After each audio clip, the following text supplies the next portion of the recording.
Hey folks, welcome back for another adventure. So I got the gas tank off the Big Red. This is the abandoned Big Red that seized from sitting in the shed, and it appears to be a nice shape other than that's what I dumped out of there. I mean, that's just some horrible smell and stuff. So, and the inside needs to be cleaned out. Normally what I like to do, I like to bring these over to the car wash and I just blast the heck out of them with the hot soapy, then, you know, rinse it and rinse it and rinse it and just blast and blast and blast to try to get as much of this out of it as possible. The tank doesn't appear to be pitted. It appears to be rusty, yes, but not pitted, not the hole type stuff. So what I'm going to do is, after rinsing it, and then I'll either put acid or vinegar in it. Then I'll hit it with the old red coat. So stay tuned. Hey tubers, I'm going through that restoration on the Big Red gas tank, restoration, cleanup, whatever you guys want to call it. And I just want to show you, after you take the petcock off, a lot of times you need to get the filter out of there, and the easiest way to do it is just feed a tap into it and, you know, rock it on out. If possible, you don't want to destroy that filter, especially if you're not changing the petcock. So just a quick trick for you. Another quick trick, the best way of getting your gas tank dry on the inside to get, you know, the puddles of water out, I found that by putting a rag in there. Make sure you don't want to lose it in there, obviously, but I put it in there as far as I could, and then I shook the gas tank around.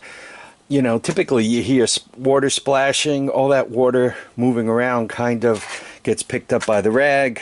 I'm going to finish this off by blowing it out with air and then hitting it with the heat gun. That should get the tank nice and dry. It's been dried about the best I can dry it, between rag and blowing air through it and everything else. Now we're to the heat gun. I really have to caution you guys with this. Though the gas in this tank was really nasty, as you're heating it up, you might be getting some strange fumes out of there, so be careful with sparks and all. Also be careful with how hot you get it. You really don't want to take the stickers off of it. I personally recommend putting down the camera and just kind of keeping your hands on the tank so you can watch how hot it's getting.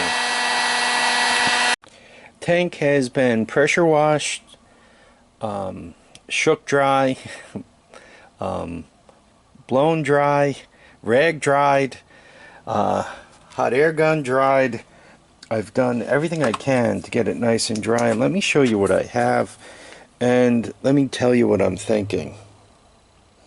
So just showing you around in there, to be honest, I'm thinking I might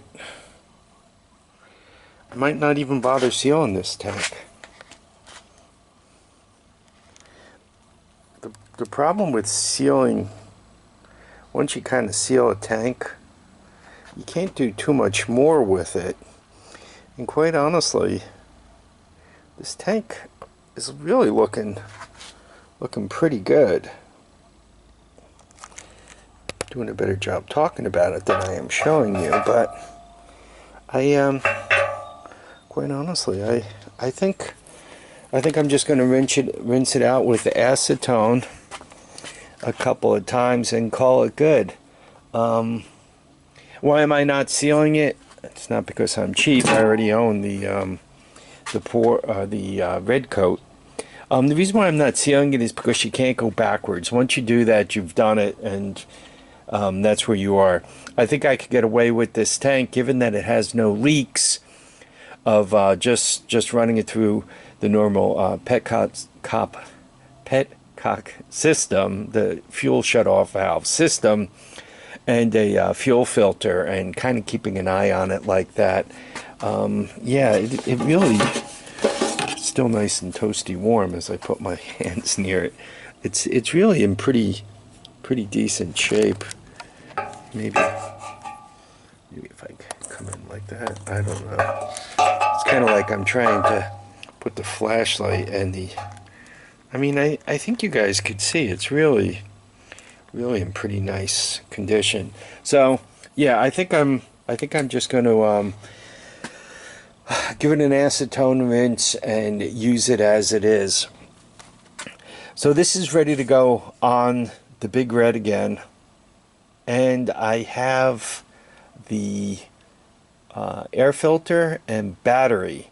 So last but not least is I have to get my mouse friends home out of where the thing picks up air, and then I should be done with it. So yeah, I don't think I'm going to shoot a video of that. I'm just going to kind of use a wire to drag as much of it out as possible, and then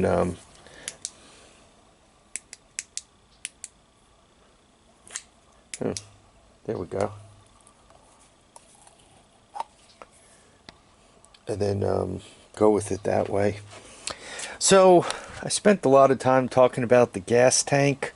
Let me take this as a separate matter and just close this out. I want to thank everybody for dropping by to watch and comment and subscribe. Please remember, feet down, heads up, and get out there and enjoy each and every day. Bye now.